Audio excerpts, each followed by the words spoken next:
Hello, unfortunate Minnesota sports fans. This is the inaugural or pilot episode, if you will, of the Sota Surge podcast, where we will cover all things Minnesota sports, including the pain, which there is a lot of, especially this week with the Wolves and the Nuggets, which we will get into. But for the most part, today is our very first Minnesota Vikings episode, which we will title Skull Surge. Pretty interesting there, right? Today is Thursday, May 16th, 2024. It's actually Wednesday, May 15th, 2024 at the time of this recording. But me being a rookie here to this whole podcast scene and YouTube in general, I felt like it'd be best to give myself a day of editing, which I presume mostly everyone does, but, no shame. No shame in my game. So first off, we're going to get into a little bit of Timberwolves sports news, mainly because that's the most important thing going on right now. So right now, the Wolves started 2-0, started up 2-0, won two games in Denver, which is very surprising. It's been a weird series for that matter, especially just for that reason. But yeah, sitting down 3-2, we'll have a home game tomorrow. Could be the very first home win of the series, which is disappointing to say. But we'll see. This man right here, Anthony Edwards, will indeed need to go off. Maybe another 40-point game would be nice. If we could just have one game where Edwards and Cat can combine for about 60 points, I feel like that's a win. I feel like that's easily a win. Let Jokic score 70 points, whatever. Okay, not 70, but let him score 30, 40. As long as Edwards and Ant are combining for 60 to 70 points, I mean, that's a win every night. And the defense just has to do the slightest bit of their job, which has seemed to be a little difficult over the past couple games. Let's look at this, because this is something that angers me personally. As we know, Rudy Gobert was fined $75,000 for throwing up the double money sign, a repeated offense, by the way. Something that questions the integrity of the league is the way they like to put it. It's whatever, man. The one from last night, definitely, or 2 nights ago, was definitely a foul. But come on, man. Let's have a little bit of fun. Forget your integrity. Throw your ego out of the way. These players are emotional. It's the playoffs. Let them do whatever. I understand the fine, but 75K is insane. But if you see here in the bottom right corner, a familiar face there, Jamal Murray repeated the exact same offense and was not fined. Was not fined. Now, he was fined for throwing objects onto the court, one being a heating pad, the other, I have no idea.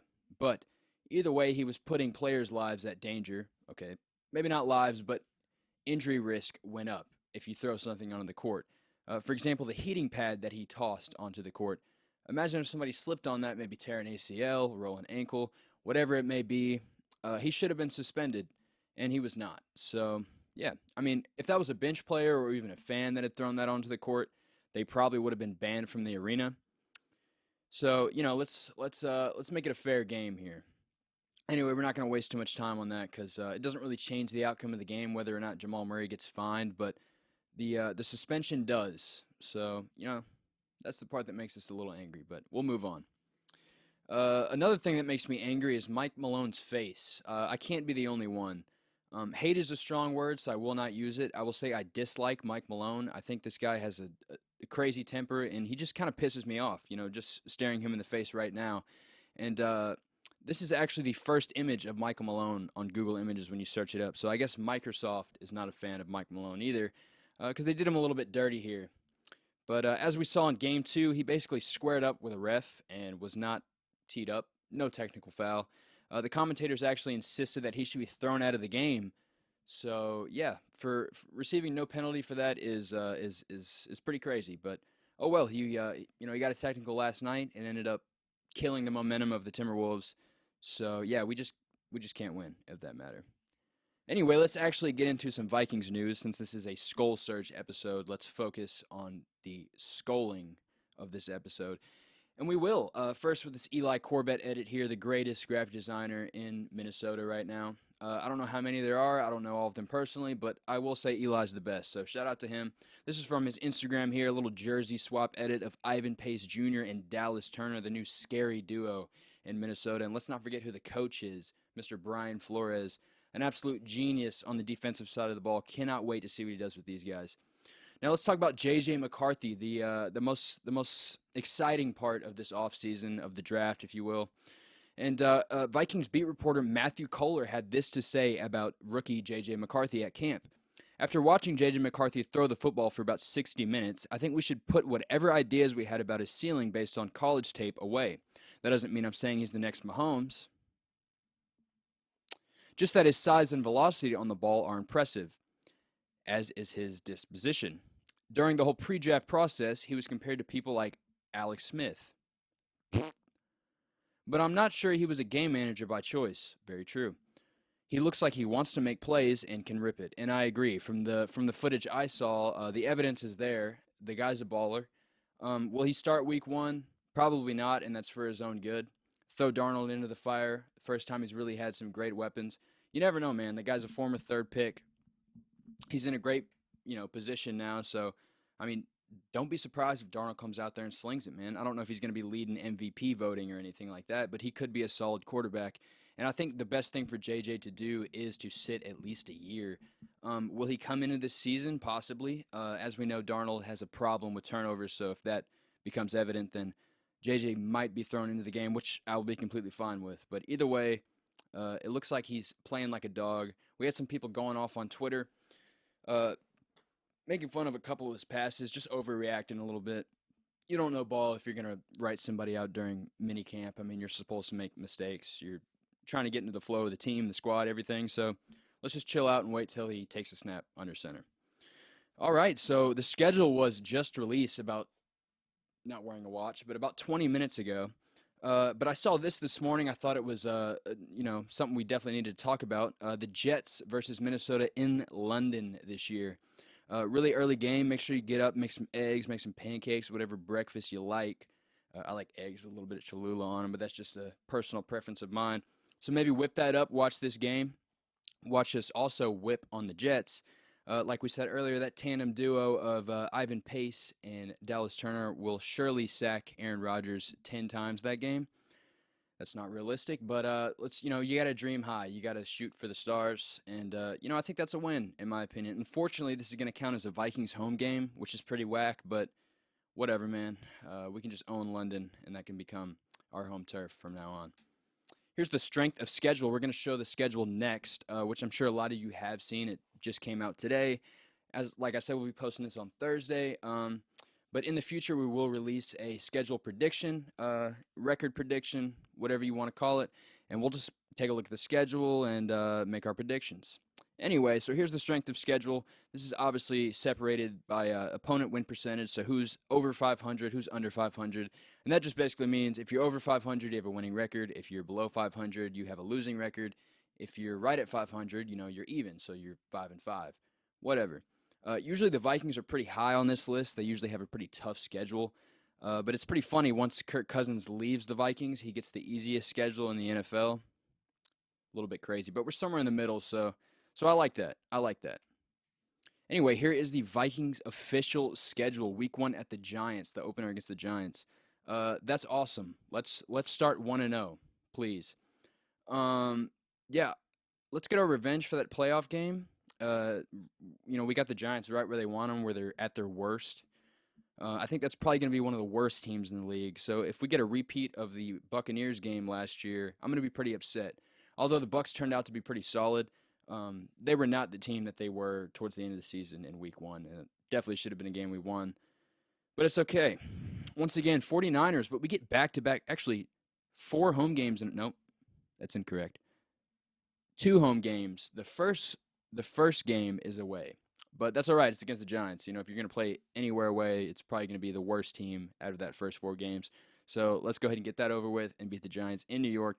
And then we've got a home game finally against the Niners. I feel like every time we play the Niners and the Eagles, I don't know what that was. Every time we play the Niners and the Eagles, we're always away, which is whack, especially because their fans suck. But oh well, we'll get into all of this in the next couple days when we break down the schedule. But 2 primetime games, that's pretty rough. That's pretty rough. Fair, I guess, because we have a lot of questions, but that's rough. All right, Walter Rouse was signed. There's only 2 rookies remaining that have not been signed to their future deals, and that's J.J. McCarthy and Dallas Turner. Obviously, those are the stars of the draft. It'll get done. They're just saving the best for last, of course, if you'd like to say it. But that is the truth. Those guys are going to get, the biggest contracts of all. Check out, see what they look like in camp, where they're sitting on the roster, and give them what they deserve.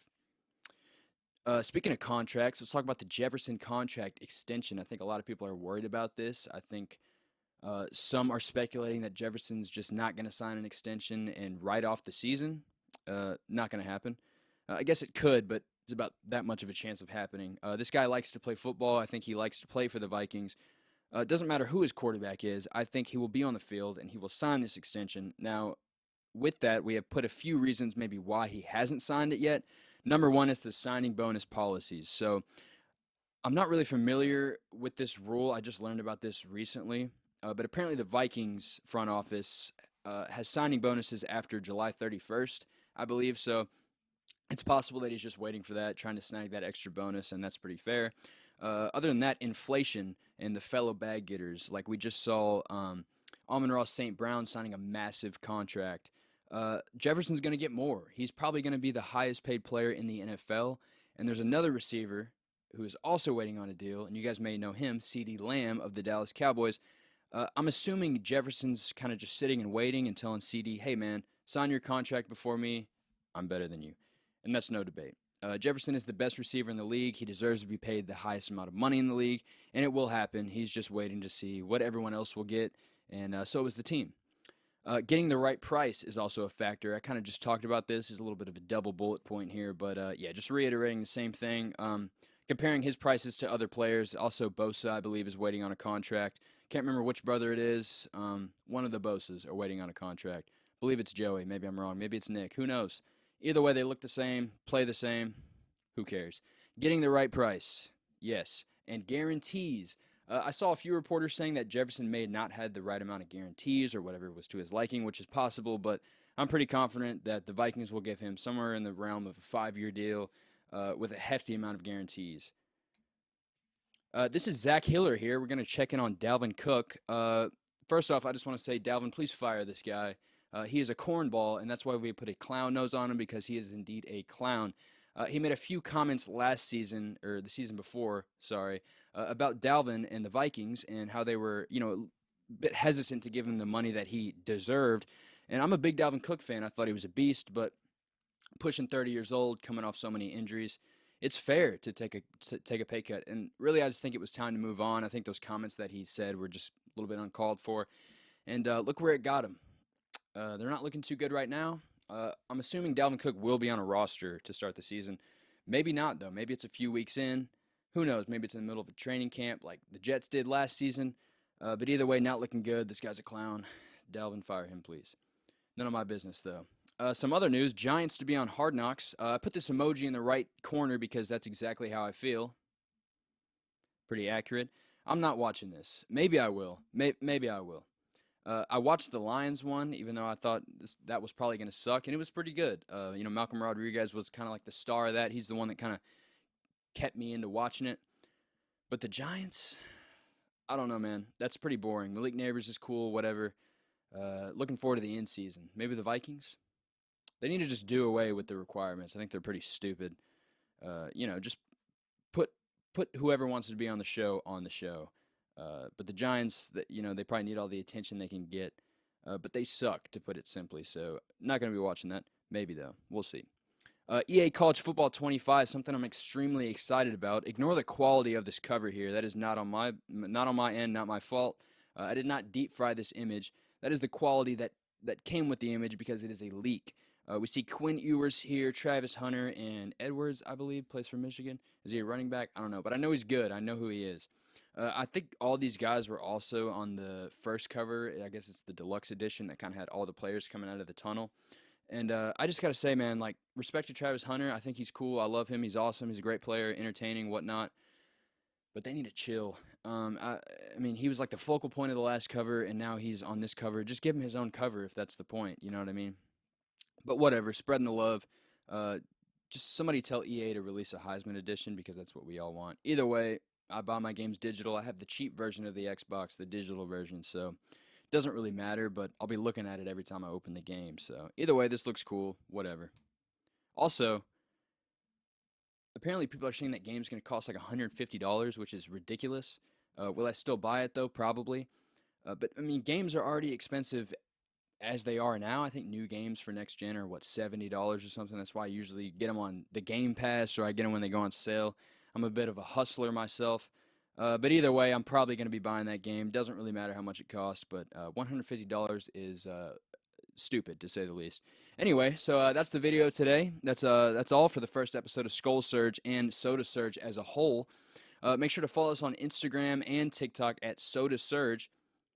Excuse me. I don't know why I'm saying us. It's just me. I'm a one man show, but oh well. Follow me. And also like that. You know what I'm saying? Like it, comment, send us your reactions, whatever it may be. Help us out, man. Help us grow the channel. Like I said, it's the first episode, so we're trying to build something here, just like the Vikings. Yeah. Anyway, question of the day. We're always going to have a question of the day. That's something I want to bring to the channel. This one today is, if you could bring back one all-time Minnesota Viking for the 2024-2025 season, who would it be? Now, this is something I pondered on. No pun intended. It would definitely not be ponder.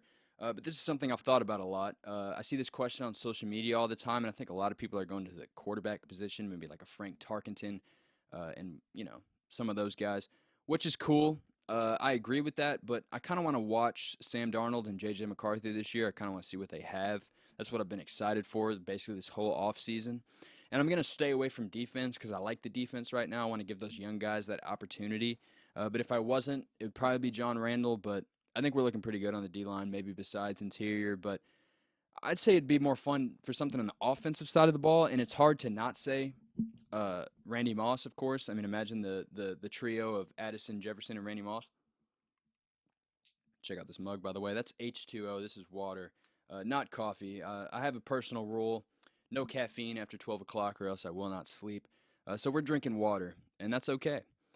Anyway, let's just get straight to it. Adrian Peterson would be my choice. That's who I'd be bringing back for the 2024 season. And I understand we have Aaron Jones right now, but I mean, just imagine the tandem of the 1-2 punch of Aaron Jones and AP would just be super fun to watch. And AP was the guy that got me into football, made me a Vikings fan pretty much, as well as Brett Favre, but not necessarily a model of a man nowadays and today's standards, or general standards at that.